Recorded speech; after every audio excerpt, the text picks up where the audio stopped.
अथ षष्ठोऽध्यायः। श्रीभगवानुवाच अनाश्रितः कर्मफलम् कार्यम् कर्म करोति यः स सन्न्यासी च योगी च न निरग्निर्न चाक्रियः। यम् सन्न्यासमिति प्राहुः योगम् तम् विद्धि पाण्डव। न ह्यसन्न्यस्तसङ्कल्पः योगे भवति कश्चन।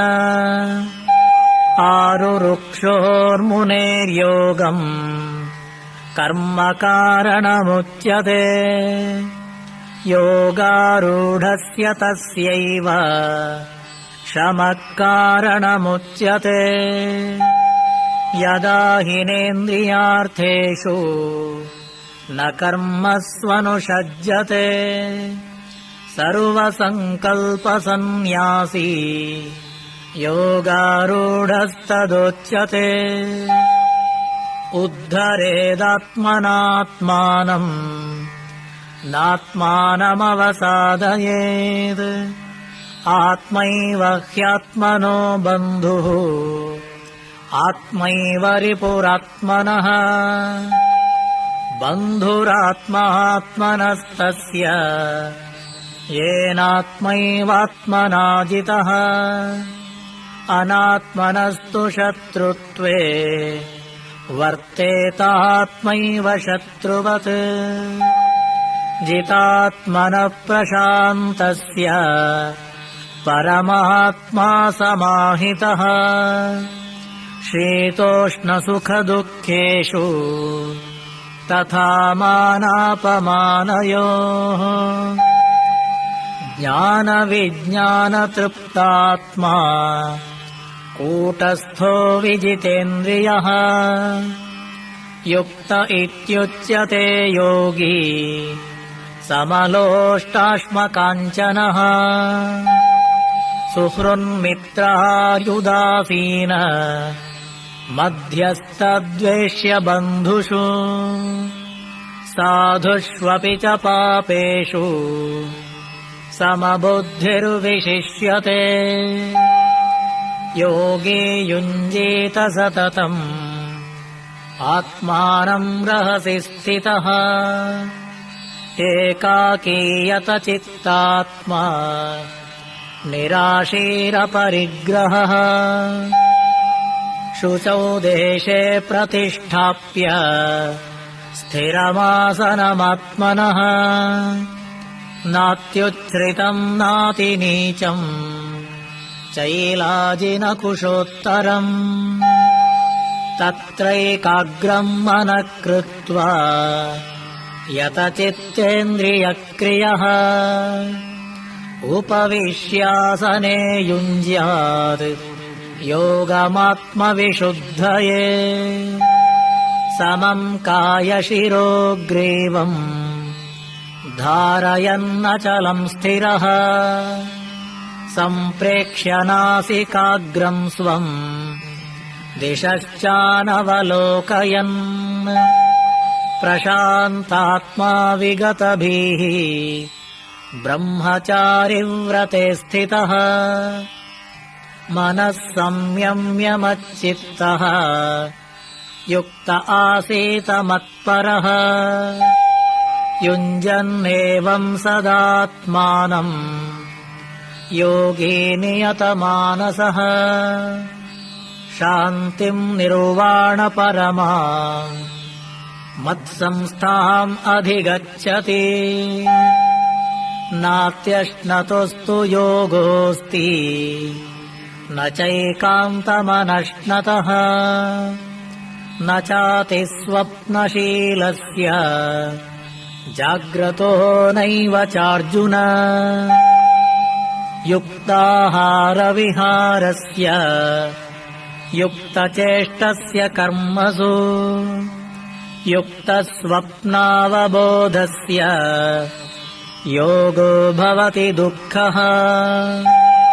यदा विनियतम् चित्तम् आत्मन्येवावतिष्ठते निःस्पृहः सर्वकामेभ्यः युक्त इत्युच्यते तदा यथा दीपो निवातस्थः नेङ्गते सोपमा स्मृता योगिनो यतचित्तस्य युञ्जतो योगमात्मनः यत्रोपरमते चित्तम् निरुद्धम् योगसेवया यत्र चैवात्मनात्मानम् पश्यन्नात्मनि तुष्यति सुखमात्यन्तिकम् यत्तत् बुद्धिग्राह्यमतीन्द्रियम् वेत्ति यत्र न चैवायम् स्थितश्चलति तत्त्वतः यम् लब्ध्वा चापरम् लाभम् मन्यते नाधिकम् ततः यस्मिन् स्थितो न दुःखेन गुरुणापि विचाल्यते तम् विद्या दुःखसंयोग वियोगम् योगसञ्ज्ञितम् स निश्चयेन योक्तव्यः योगो निर्विण्णचेतसा सङ्कल्पप्रभवान् कामान् त्यक्त्वा सर्वानशेषतः मनसैवेन्द्रियग्रामम् विनियम्य समन्ततः शनैरुपरमेत् बुद्ध्या धृतिगृहीतया आत्मसंस्थम् मनः कृत्वा न किञ्चिदपि चिन्तयेत् यतो यतो निश्चरति मनश्चञ्चलमस्थिरम् ततस्ततो नियम्यैतत् आत्मन्येव वशम् नयेत् प्रशान्तमनसं ह्येनम् योगिनम् सुखमुत्तमम्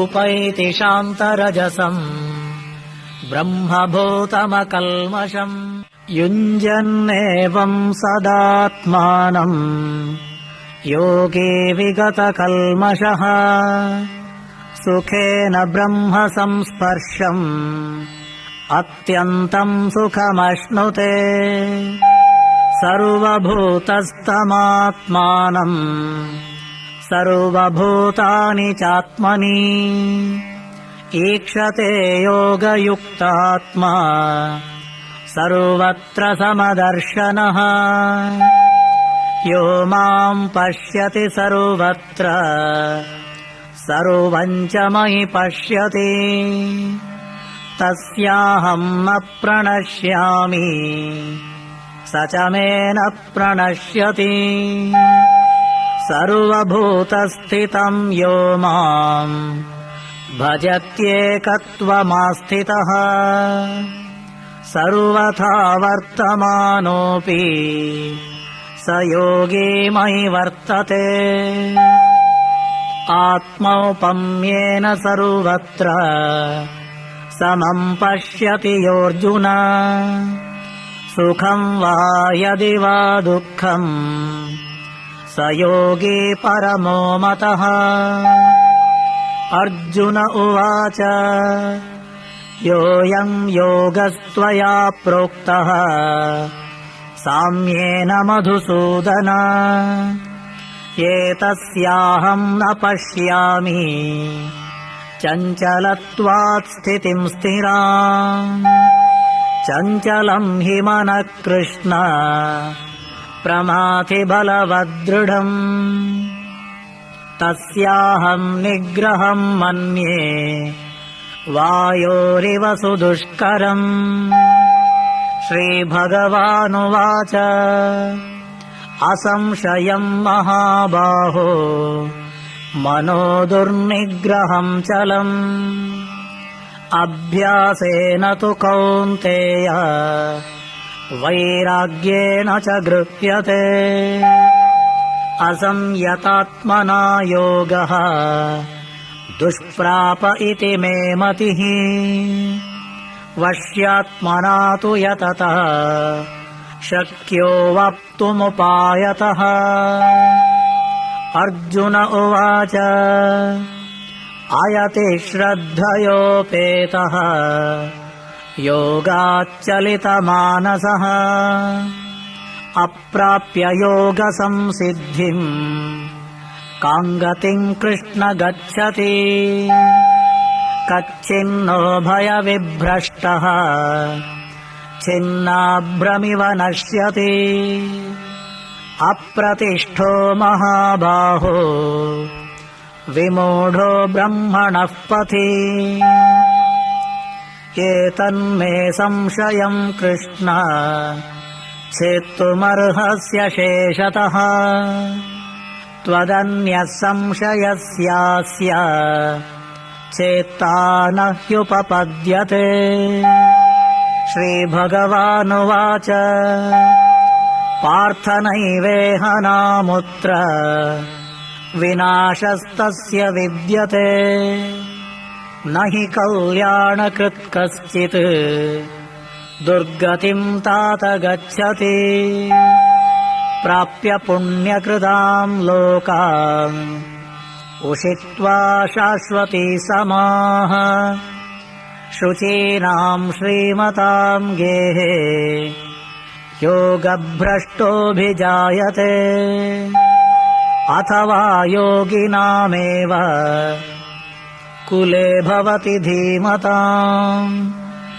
एतद्धि दुर्लभतरम् लोके जन्म यदीदृशम् तत्र तम् बुद्धिसंयोगम् लभते पौर्वदेहिकम् यतते च ततो भूयः संसिद्धौ कुरु नन्दन पूर्वाभ्यासेन तेनैव ह्रियते ह्यवशोऽपि सः जिज्ञासुरपि योगस्य शब्दब्रह्माति वर्तते प्रयत्नाद्यतमानस्तु योगी संशुद्धकिल्बिषः अनेकजन्म संसिद्धः ततो याति पराम् गतिम् तपस्विभ्योऽधिको योगी ज्ञानिभ्योऽपि मतोऽधिकः कर्मिभ्यश्चाधिको योगी तस्माद् योगी भवार्जुन योगिनामपि सर्वेषाम् मद्गतेनान्तरात्मना श्रद्धावान् भजते यो माम् स मे युक्ततमो मतः ॐ तत्सदिति श्रीमद्भगवद्गीतासु उपनिषत्सु ब्रह्मविद्यायाम् योगशास्त्रे श्रीकृष्णार्जुनसंवादे आत्मसंयमयोगो नाम षष्ठोऽध्यायः।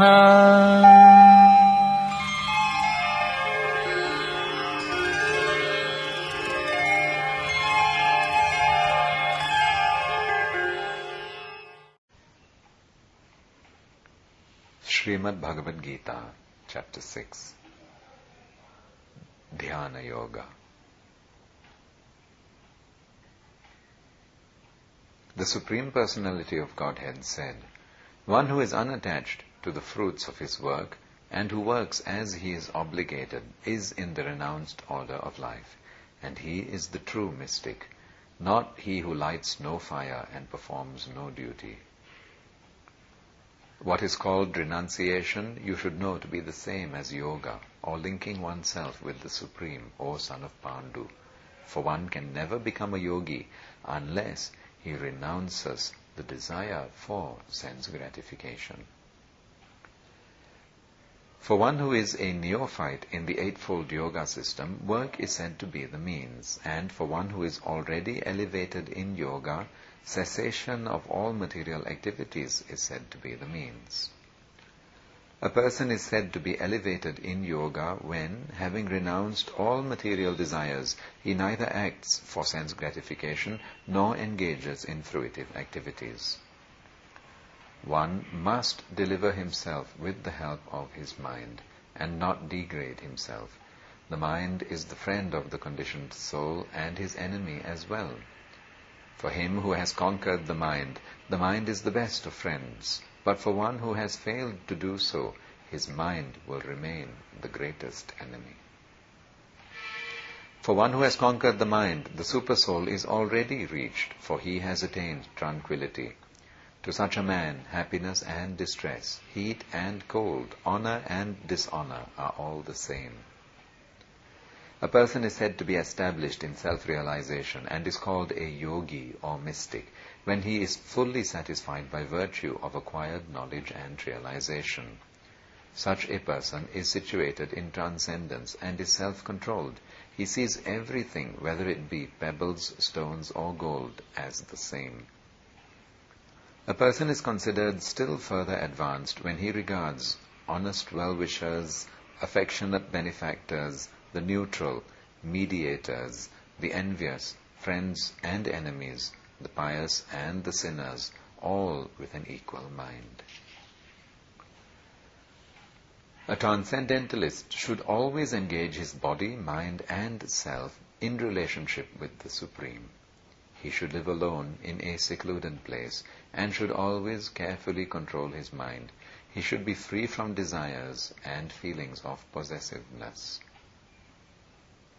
To practice yoga, one should go to a secluded place and should lay kusha grass on the ground and then cover it with a deer skin and a soft cloth. The seat should be neither too high nor too low and should be situated in a sacred place. The yogi should then sit on it very firmly and practice yoga to purify the heart by controlling his mind, senses and activities and fixing the mind on one point. One should hold one's body, neck and head erect in a straight line and stare steadily at the tip of the nose. Thus, with an unagitated, subdued mind, devoid of fear, completely free from sex life, one should meditate upon me within the heart and make me the ultimate goal of life. Thus, practicing constant control of the body, mind and activities, the mystic transcendentalist, his mind regulated, attains to the kingdom of God or the abode of Krishna by cessation of material existence. There is no possibility of one's becoming a yogi, O Arjuna, if one eats too much or eats too little, sleeps too much or does not sleep enough. He who is regulated in his habits of eating, sleeping, recreation and work can mitigate all material pains by practicing the yoga system. When the yogi, by practice of yoga, disciplines his mental activities and becomes situated in transcendence, devoid of all material desires, he is said to be well established in yoga. As a lamp in a windless place does not waver, so the transcendentalist, whose mind is controlled, remains always steady in his meditation on the transcendent self. In the stage of perfection called trance or samadhi, one's mind is completely restrained from material mental activities by practice of yoga. This perfection is characterized by one's ability to see the self by the pure mind and to relish and rejoice in the self. In that joyous state, one is situated in boundless transcendental happiness, realized through transcendental senses. Established thus, one never departs from the truth, and upon gaining this, he thinks there is no greater gain. Being situated in such a position, one is never shaken, even in the midst of greatest difficulty. This indeed is actual freedom from all miseries arising from material contact. One should engage oneself in the practice of yoga with determination and faith, and not be deviated from the path. One should abandon without exception all material desires born of mental speculation and thus control all the senses on all sides by the mind. Gradually, step by step, one should become situated in trance by means of intelligence sustained by full conviction, and thus the mind should be fixed on the self alone and should think of nothing else. From wherever the mind wanders due to its flickering and unsteady nature, one must certainly withdraw it and bring it back under the control of the self.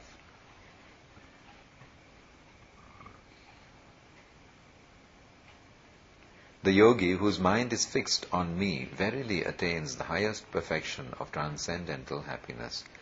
He is beyond the mode of passion. He realizes his qualitative identity with the Supreme, and thus he is freed from all reactions to past deeds. Thus the self-controlled yogi, constantly engaged in yoga practice, becomes free from all material contamination and achieves the highest stage of perfect happiness in transcendental loving service to the Lord.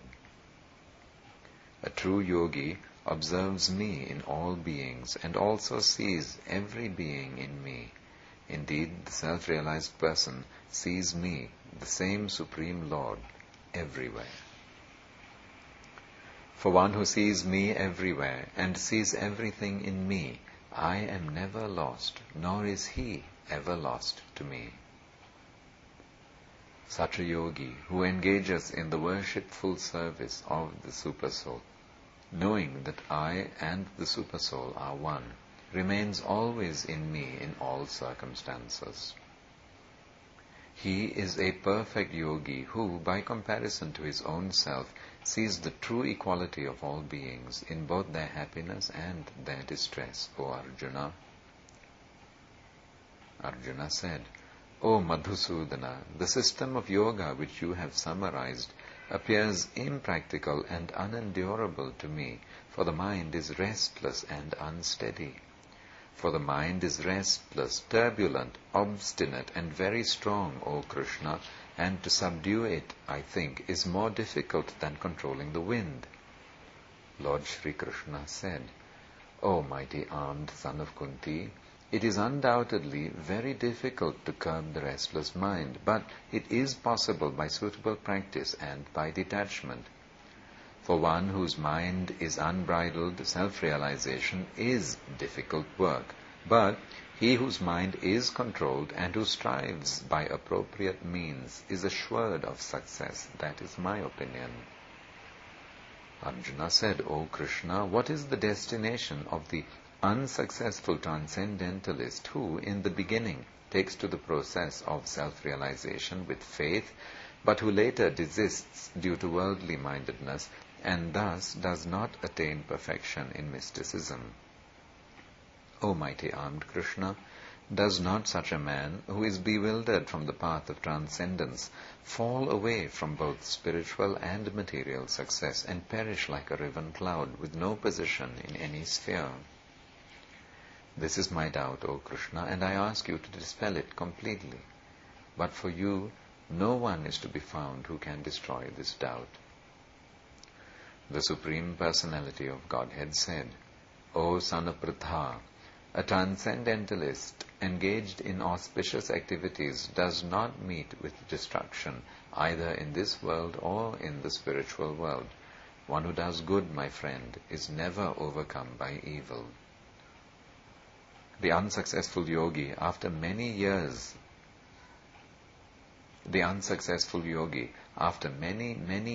of enjoyment on the planets of the pious living entities, is born into a family of righteous people or into a family of rich aristocracy.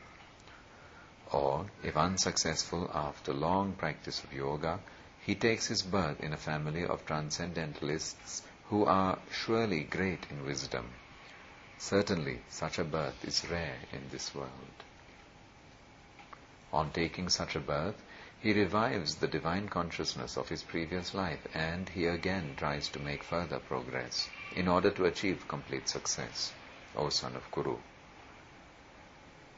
By virtue of the divine consciousness of his previous life, he automatically becomes attracted to the yogic principles, even without seeking them. Such an inquisitive transcendentalist stands always above the ritualistic principles of the scriptures. And when the yogi engages himself with sincere endeavor in making further progress, being washed of all contaminations, then ultimately, achieving perfection after many, many births of practice, he attains the supreme goal. A yogi is greater than the ascetic, greater than the empiricist, and greater than the fruitive worker. Therefore, O Arjuna, in all circumstances be a yogi. And of all yogis, the one with great faith, who always abides in me, thinks of me within himself, and renders transcendental loving service to me, he is the most intimately united with me in yoga and is the greatest of all. That is my opinion.